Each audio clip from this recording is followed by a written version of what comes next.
And I'm proud to say I just celebrated my 65th birthday, and I have a 7-year-old daughter. And last year I was here in Brooklyn. I brought her down to see the show, and I took her to my old neighborhood, Church and Nostrand, and I took her to Nathan's for a hot dog, and I wanted to show her the roots, and my roots at Brooklyn and the Catskill Mountains. You know, a long time ago I saw an interview with Milton Berle, and they asked him what it was like in the days of vaudeville. He said they had a sign backstage, and it said, if you say damn or hell, you're immediately fired. Right. They also said no army routines.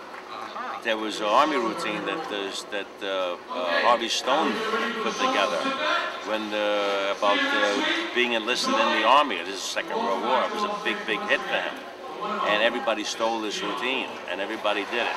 It was Harvey Stone's army routine. No army routines, no hells, no dams. Otherwise, you'd be. So, what do you think of today's comics? Because their words are a little stronger than damn and hell. Some of these young men are very good writers. Some of them are very funny, but some of them are just very dirty. When you worked the Catskills, you were clean. You've always been clean. You had punchlines. What do you think of the kids today? It's a different breed. It's a different genre. We're living in a different time. There are some wonderful young comedians today, and there are others that I can't deal with. But yes, the fact that they do dirty material, it's a different world today. Do you find it funny personally? Some of it I find horrible. But I then found some of the old timers horrible, so everything is relative. How do you like the shoes? Funny shoes. Anyway, ladies and gentlemen, I'd like to say the type of comedy that I do. First of all, I don't use any four-letter words. I don't use any obscene material. And I do not do the type of material that's accepted by many of the young people today. I also do not have a job in the immediate future, ladies and gentlemen. But you know, you could talk about it and be clever. Now you do that, Stewie does it, Freddie does it. Because we're from the old school. We're the silk suit comedians. They used to call us silk suit comedians. Okay. Yeah, you know. So we weren't brought up like that. We couldn't do dirty. They wouldn't let you work. But you know, you've had a career that's lasted so long, and I think the reason is that you're really funny. You're not dirty. You don't need curse words like some of these young kids today. You're just plain old funny. Well, it's because we learned our craft. When you're an older comedian like we are now, be it Freddie, Dick, or myself, or Mousy Lawrence, we learned a craft. It was a craft. It was like a doctor or anything else. We learned we had to entertain an audience. We didn't entertain ourselves, we entertained an audience. It was an obligation. It was, a doctor operates on a patient, you have to be successful. We go out there, we have an obligation to the audience to entertain them. And the kids today have an obligation to make themselves laugh. You know what seems to be worse than the men? How about some of the young girls that are going into comedy? It's disgusting to me. Right? It is disgusting. Because kids are full of raging hormones. You know, you talk about sex to them and it excites them. What do you like today of the young people? Oh, a whole bunch of them. They're great. I mean, they're no longer young, but the Paul Reisers, the Jerry Seinfelds, Dom Herreras, among the women, and there's so many funny women today. Joy Behar, Susie Essman, Judy Gold. There's a ton of young, wonderful performers. Okay. That's why I'm delighted to be here, because this happens to be the youngest audience I've seen in months. I was in Florida working the senior citizens. I worked a place the other week. I was the only one in the room with original hips. And I love senior citizens. In Florida, I love them. They try to help you. I drive, I get lost, I don't know where I'm going.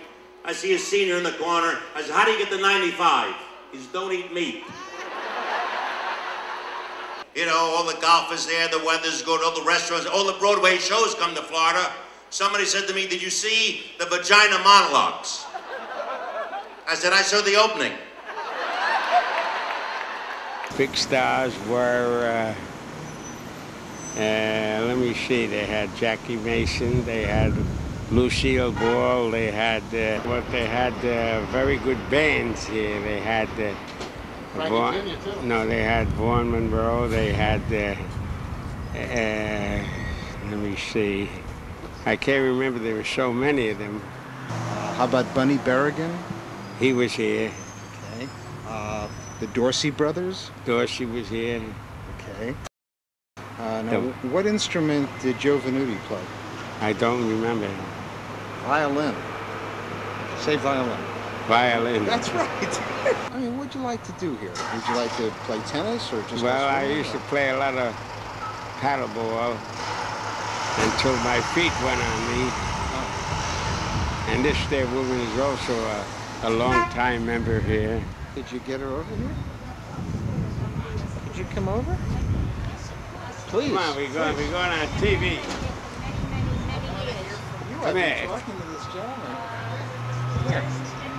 On Brooklyn Cable Television. Come here. On television? Yeah. Hey, look. Then I'll get nervous. No, man, get nervous. Come here. Sydney? All right, well. Now, your name? Sydney. Sydney. What's your last name? Sydney Stoltz. S-T-O-L-T-Z. Is that like the Knishes? She was under the boardwalk at that time, and then she moved over here on the corner here. Right on the corner. Now, let's just get your friend into the picture.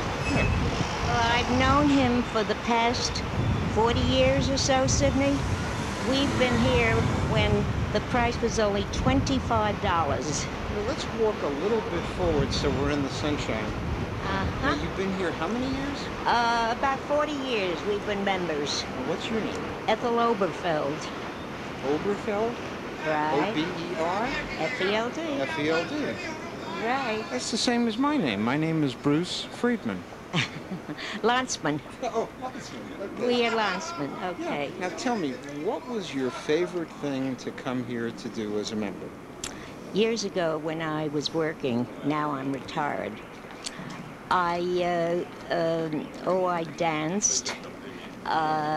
We didn't stay in the baths as much, but we ran out to Bay 2. We took our loungers and we ran out to the beach. But then as time went by, we had other things to do here at the baths. We played paddle tennis. Talk a little while they're playing. No, not paddle tennis. What did we play? Shuffleboard. Shuffleboard was one of our favorites. I was asking Sydney about the stars that came here to perform. Oh, we had them. Who do you remember?